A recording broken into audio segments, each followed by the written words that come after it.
तो लगन कुंडली में हम सेकंड हाउस लॉर्ड के बारे में चर्चा कर रहे थे। सेकंड हाउस लॉर्ड जब भी आपके चार्ट में विभिन्न भाव में स्थित होगा तो आपको किस किस प्रकार के रिजल्ट मिल सकते हैं, इस वीडियो में देखेंगे। सेकंड लॉर्ड अगर आपके चार्ट में 7th हाउस में बैठे हों तो आप यहाँ क्या रिजल्ट एक्सपेक्ट कर सकते हैं। सेकंड हाउस का लॉर्ड अगर 7th हाउस में चला गया तो वो ये बताता है कि आपको जो भी वेल्थ क्रिएट होगी या जो भी आप धन संपत्ति हासिल करेंगे वो दूसरे लोगों के साथ आपकी डीलिंग से या पार्टनरशिप से या बिजनेस से या जीवन साथी से या मैरिज होने के पश्चात जीवन साथी से या फिर आपका बिजनेस में कोई भी पार्टनरशिप करके मैरिज के बाद। इसके साथ साथ आप अपने जीवन साथी के साथ भी एक अच्छी पार्टनरशिप कर सकते हैं। लेकिन यहाँ अब 7th हाउस में बैठे हुए ग्रह का भी बहुत ज़्यादा बड़ा रोल होगा। अगर कोई भी ग्रह सेकंड लॉर्ड के साथ बैठा हुआ है तो इसके साथ साथ आपका 7th हाउस लॉर्ड कहाँ बैठा है, 7th हाउस से और कौन कौन से ग्रहों का संबंध है, ये भी आपको देखना पड़ेगा। यहाँ पे अब इस बात की संभावना भी बहुत अधिक है कि आपका जो जीवन साथी होगा वो कहीं ना कहीं आपके रहन सहन को बदलेगा। यानी आपका विवाह होने के पश्चात आपका दिनचर्या बदलेगी, आपका रहन सहन बदलेगा, आपका खान पान बदलेगा, आपकी वाणी में कुछ बदलाव आएंगे, या आप हो सकता है कि मैरिज होने के पश्चात कोई बिजनेस आइडिया लेकर आएं और उस पर काम करें। तो एक बहुत ही अच्छा ये प्लेसमेंट माना जा सकता है अगर किसी को भी अच्छी वेल्थ क्रिएट करनी है या धन संपत्ति ज़्यादा से ज़्यादा हासिल करनी है। तो 7th हाउस आपकी पब्लिक इमेज का भी घर है, इसलिए आपकी पब्लिक इमेज सुधरने के बहुत ज़्यादा चांसेस हैं और लोग आपको एक बहुत ही वेल्दी व्यक्ति के रूप में, एक पर्सन के रूप में जज करेंगे।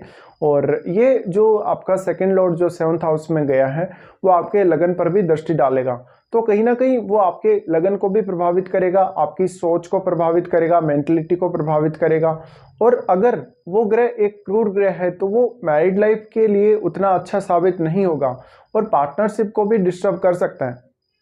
तो यहाँ पे आपको प्लेनेट विशेष के हिसाब से भी देखना पड़ेगा। जैसे अगर बुध जैसा ग्रह है, शुक्र जैसा ग्रह है तो फिर वो काफ़ी अच्छा कह सकते हैं, या फिर वो अन्य कोई भी ग्रह जैसे बृहस्पति जैसा ग्रह है तो भी आपके लिए काफ़ी अच्छा माना जा सकता है पब्लिक इमेज के लिए या वेल्थ क्रिएट करने के लिए।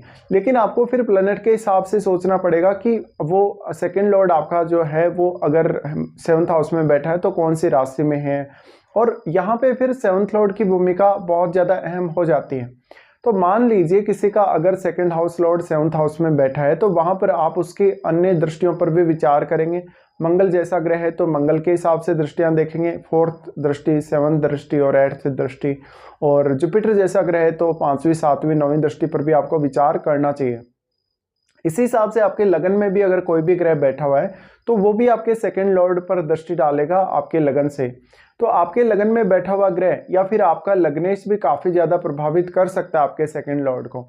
तो आपको यही देखना है कि आपके लग्नेश का भी संबंध है या नहीं आपके सेकंड हाउस लॉर्ड से।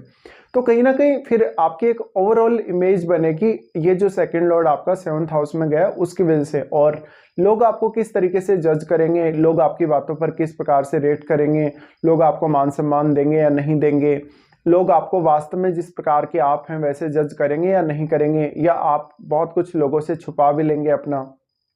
तो यहाँ पे एक बहुत ही बड़ा चेंज आने के चांसेस हैं मैरिज होने के पश्चात, या पार्टनरशिप से या पब्लिक डीलिंग से। तो कहीं ना कहीं लोगों के साथ आपका व्यवहार, लोगों के साथ आपकी डीलिंग और आपके जो भी विचार हैं, कहीं ना कहीं आपको बिजनेस को लेकर अगर कोई भी विचार है तो वो आपके जीवन में अब इस प्लेसमेंट की वजह से बहुत ज़्यादा मैटर करने वाले हैं।